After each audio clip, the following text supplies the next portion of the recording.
Hi, Shalom everyone. I'm going to continue this fantastic series, friends, of the daily page of Daf Yomi. We're on page number 35, phenomenal achievement over here in Masechet Shevuot, just inside a local community centre. At the moment, just getting a few of the kids, let's just say, a few books from the library over here, and not a better place to just share some words with in regards to this phenomenal page of the Gemara as we're making strides and progress, and we're only 2 weeks away from the Grand Siyum, friends. So promises, that's what's titled in today's page. So we know that according to the Mishnah, let's say on today's page, or the Daf inside the Gemara, if someone promises to give his friend a monetary gift, it does not have the same significance, let's just say, as someone who actually owes that amount of money to the person.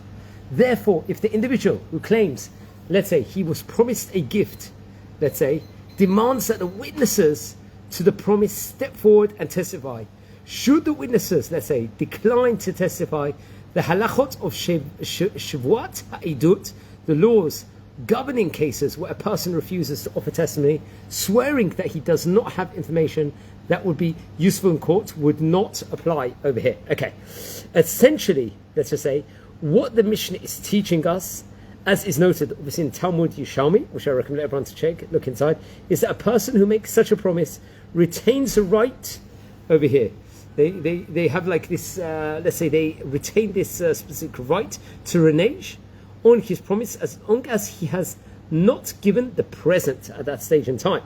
The Rimagash, a great commentator, Talmudic commentator, goes so far as to rule that even if a formal kinyan, acquisition, a formal agreement made with a symbolic act such as a handshake or symbolic transfer or some item has been made, the person who made the promise can still back out. They've still got that license over here. Since the kinyan was not made on the actual money, rather it's referred to the promise itself.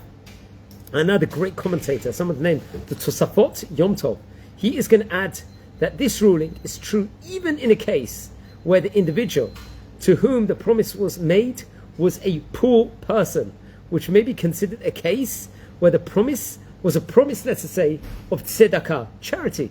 Although the Jewish court could step in and obligate him to keep such a promise, nevertheless they can only do so by means of social coercion over here, like a ban or an excommunication.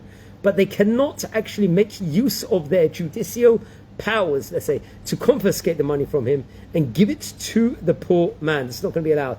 This is going to show that the promise does not create an actual monetary obligation. So it's a phenomenal page here inside the Gemara. It's actually a Gemara that's action-packed with various other teachings. We learned all about kingship in today's Gemara, how to darshan that specific word in of itself, as we will delve into that. I recommend everyone looking into that page, and we've already covered 34 pages on this Daf Yomi, which is a phenomenal achievement. At the moment, our friends, we're a community here. We're learning every single day the Daf Yomi. We've covered more than 1,100 pages already since Masechet Shevuot, which is a phenomenal achievement. Everyone subscribe please to the channel. We're going from strength to strength, and enjoy the videos. Thanks for all the fantastic feedback. And over here, just inside the community centre, leaving you with some scenes over here, just inside the hall.